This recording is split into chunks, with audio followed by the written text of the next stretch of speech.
పాకిస్తాన్తో యుద్ధం చేయాలంటారా వద్దంటారా భారత్? కంపల్సరీ చేయాల్సింది వచ్చే టైం వచ్చిందండి. ఎందుకంటే పాకిస్తాన్తో ఇప్పుడు కాదండి, దాదాపు 1950 నుంచి యుద్ధం చేస్తూనే ఉన్నాం.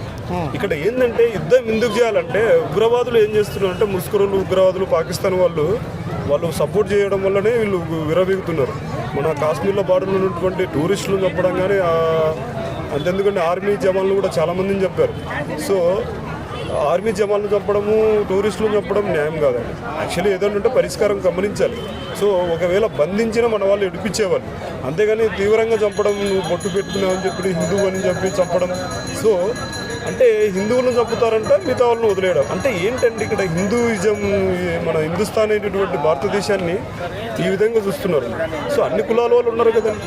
సో ఇక్కడ ఏంటంటే పాకిస్తాన్ ఓన్లీ ముస్లిమ్స్ దేశం ఇప్పటికి అర్థమైపోయింది, ఆల్రెడీ ఎప్పుడో అర్థమైపోయింది.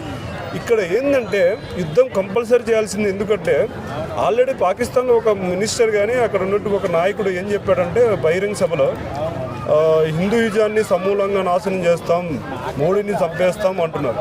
అది ఎంతవరకు ధర్మం ఉంది? సో మనం ఏం చేయాలంటే కంపల్సరీ యుద్ధం చేసేసి పాకిస్తాన్ని నాశనం చేసేయాలి. సమూలంగా ఈ ఉగ్రవాదాన్ని ఫస్ట్ చంపేయాలి. ఇంకా అక్కడ ఆశ చావకపోతే, వాళ్ళు ఉన్నటువంటి కోపం ఉద్రేకం అవన్నీ ఇంకా చావకపోతే మిగతా యుద్ధం చేసేయాలి. మిగతా యుద్ధం అంటే అర్థమైపోయింది. సో మిగతా యుద్ధం ఏంటంటే పాకిస్తాన్.